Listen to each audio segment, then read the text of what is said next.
kapantay langit hirang hindi magbabago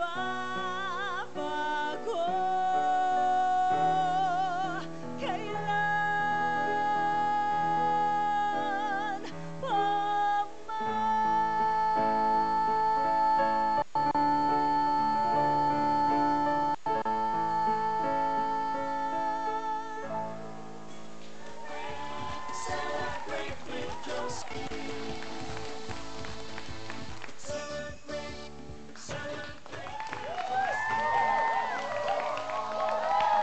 Wow! Magandang gabi mga kaibigan, mga kababayan. Nandito na naman tayo sa Celebrate Josie on TV. O yan, di ba? Bonggang-bongga, di ba Neil? But, kamusta ba ang inyong linggo, inyong week? So far, okay na okay? Napakaganda ng panahon, di ba?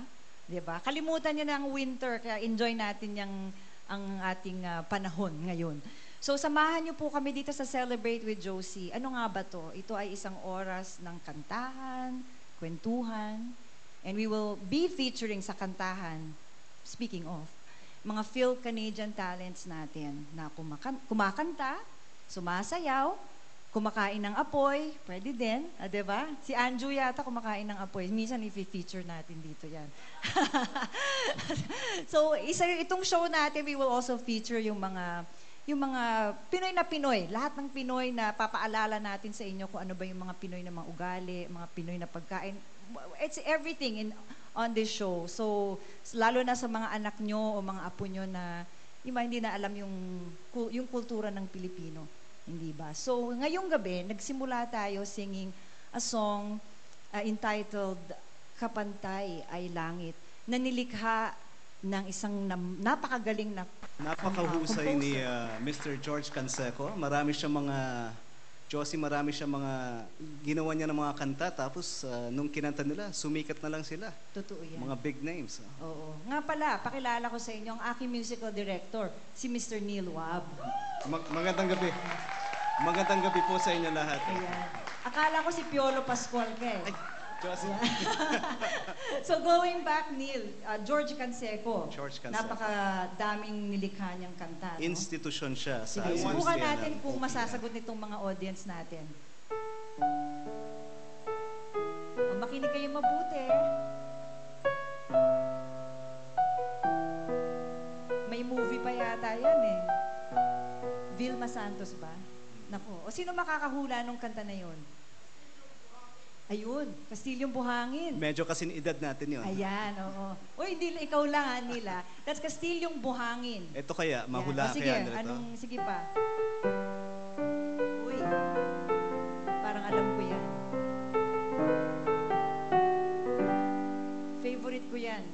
Idol ko yan. Sige, sino sa inyo makakahula nung kanta na yun? Dito ba? Tumpak. Diyan ba? Tumpak. Dito ba by Kuli Desma? At syempre, malalaking pangalan yan sa industriya natin. Tama. Ito kaya, ito. Sige. Ba, George Canseco rin pala yan. George Canseco rin yan. George Canseco. O sige, so, meron ba dyang nakakaalam ng kanta na yan? High School Life. Tama. Magaling ang ating audience. Ayan. Palakpakan natin ang audience natin. Napakagaling. High School Life. Celebrate with Josie.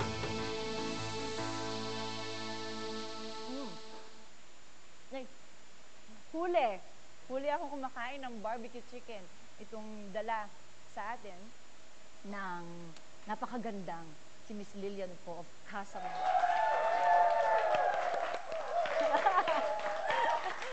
Hello, Lillian. Hi, Josie. Hi. Hello to our televiewers. Batiin natin sila, yan. Yes. Oo. Napansin ko ngayon, Oo. while I was coming in, yung setting ninyo, ang ganda-ganda. Naku, Para thank tayo you. sa, Nasa Philippines, Yes. di ba? Yan ang Oo. ating set. Ayan, thank you. Yan. Para tayo nasa Philippines, ano? Pero actually, it reminds me of the Philippines talaga while eating this barbecue chicken. Naalala ko yung aristocrat chicken. Kulang na lang yung amoy ng Manila Bay. Tsaka yung mga bata na yung mga nag-aano ng parking, yung babantayan nila.